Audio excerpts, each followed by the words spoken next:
জশপ্রীত বুমরা এমন পরিস্থিতিতে থাকলে কি বোর্ড একই ব্যবহার করত? মোহাম্মদ শামিকে নিয়ে অজিত আগারকারের মন্তব্যে এবার তীব্র ক্ষোভ উগরে দিলেন প্রাক্তন ভারতীয় ওপেনার ওয়াসিম জাফর। শামির সাথে কি সত্যিই অবিচার করছে বিসিসিআই? চলুন পুরো বিষয়টা খোলসা করে বলা যাক আজকের ভিডিওতে। 2025 সালের চ্যাম্পিয়ন্স ট্রফির পর থেকে আর ভারতীয় দলে সুযোগ পাননি আমাদের বাংলার অভিজ্ঞ পেসার মোহাম্মদ শামি।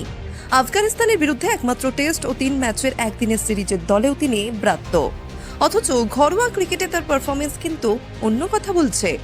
রঞ্জি ট্রফিতে বাংলাকে সেমিফাইনালে তুলতে শামির দুর্ধর্ষ বাউন্সার অত্যন্ত গুরুত্বপূর্ণ ভূমিকা নিয়েছে। গত 19 মে দল ঘোষণার পর প্রধান নির্বাচক অজিত আগারকার জানান, এই মুহূর্তে দীর্ঘ ফরম্যাটের জন্য মোহাম্মদ শামির নাম ভাবা হয়নি।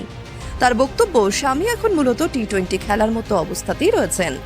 আর এই মন্তব্যেই তীব্র আপত্তি জানিয়েছেন ওয়াসিম জাফর। নিজের ইউটিউব চ্যানেলে নির্বাচকদের এক হাত নিয়ে জাফর পরিষ্কার বলেছেন, পুরো বাজে কথা। আমরা মোহাম্মদ শামিকে নিয়ে কথা বলছি, সাধারণ কোনো ক্রিকেটারকে নিয়ে নয়। এটা ওর প্রতি চরম অসম্মান। শামি পারফর্ম করছে আর আপনি বলছেন ও শুধু টি-20 খেলার মতো ফিট। এটা নিছকই অজুহাত ছাড়ার কিচ্ছু নয়। জাফরের মতে নির্বাচকদের আরও স্পষ্ট হওয়া উচিত ছিল। তারা সরাসরি বলতেই পারতেন যে শামিকে উপেক্ষা করা হয়েছে, কিন্তু একা হাতে বাংলাকে রঞ্জি সেমিফাইনালে তোলার এই কৃতিত্ব কি কেউ দেখছে না? ওয়াসিম জাফর শামির ঘরোয়া মরশুমের দুর্দান্ত পরিসংখ্যান তুলে ধরেছেন। 2025-26 রঞ্জি সিজনের 7 ম্যাচে শামি নিয়েছেন 37টি উইকেট। এছাড়া সৈয়দ মুস্তাক আলী ট্রফিতে সমসংখ্যক ম্যাচে 16টি এবং বিজয় হাজারে ট্রফিতে 15টি শিকার রয়েছে তার।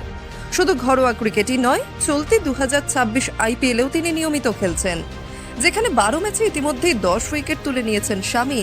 ফলে তার ফিটনেস নিয়ে প্রশ্ন ওঠায় অনেক প্রাক্তন ক্রিকেটারই অবাক। জাফরের মতে দক্ষতার বিচারে বুমরা এবং শামি একই স্তরের বোলার। বোর্ডের অবস্থান নিয়ে প্রশ্ন তুলে তিনি বলেন, ধরুন বুমরা চোট পেয়ে ফিরল, তখনও কি এমন ব্যবহার করা হতো? মোহাম্মদ শামি একই মানের বোলার। যে কোনো আন্তর্জাতিক ব্যাটারকে জিজ্ঞাসা করুন, সে শামিকে সেরা বোলারদের তালিকাতেই রাখবে। দেশের হয়ে শামির অবদানের পর এমন মন্তব্যকে অসম্মানজনক বলেই মনে করছেন তিনি। এই মুহূর্তে ভারতীয় দলের পেস আক্রমণ নিয়ে নির্বাচকদের ভাবনা ঠিক কতটা স্পষ্ট তা নিয়ে প্রাক্তনদের মনে সন্দেহ রয়েছে। বিশেষ করে দীর্ঘ আন্তর্জাতিক সূচির আগে অভিজ্ঞ পেসারদের ম্যানেজমেন্ট নিয়ে প্রশ্ন থেকেই যাচ্ছে। আর এই বিতর্কের কেন্দ্রবিন্দুতে এখন একটাই নাম, মোহাম্মদ শামি।